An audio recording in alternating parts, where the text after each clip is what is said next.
Gagawa tayo ng lemon garlic buttered tuna. Baked tuna sana ito, kaso nga lang, naisip ko baka hindi ko siya masunog o di kay matoasted, hindi ako makakain. Baked tuna talaga gusto nila, kaso nga lang, dahil ako magluluto, akong masusunod. 4 lang yung ingredients nito mga mamshi at mabilis lang din siya lutuin. Ilalagay ko rin ulit sa video.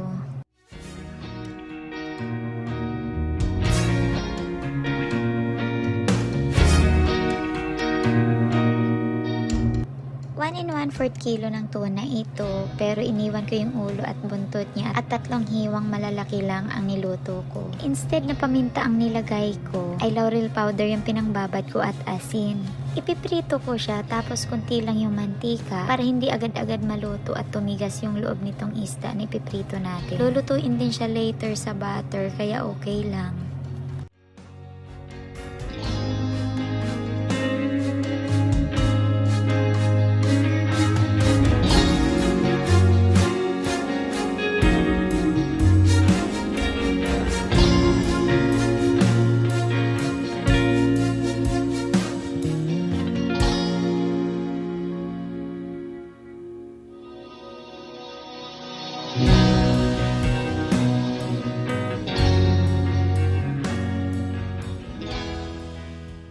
Pag medyo nag-turn brown na yung kabilaan ng isda, pwede natin siya ahunin.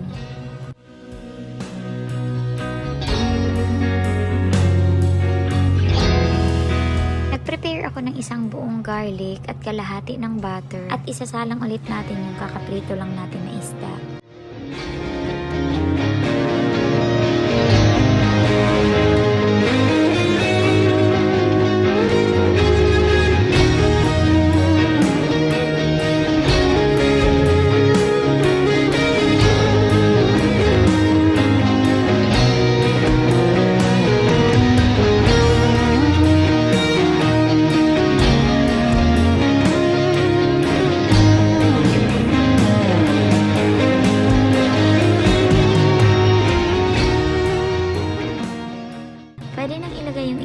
Pwede nang ilagay yung isda pag medyo na golden yellow na yung garlic.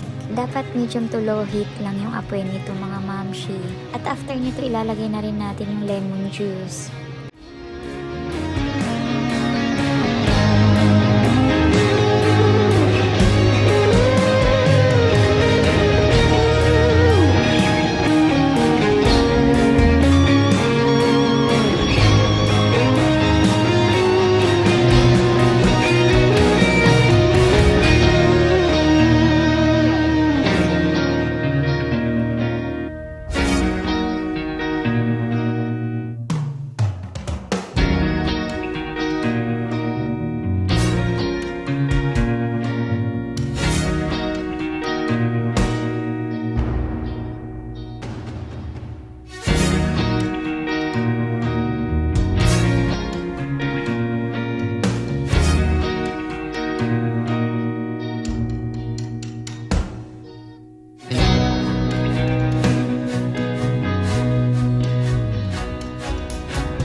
Buttered tuna. Ilipat lang ulit natin ng lagayan.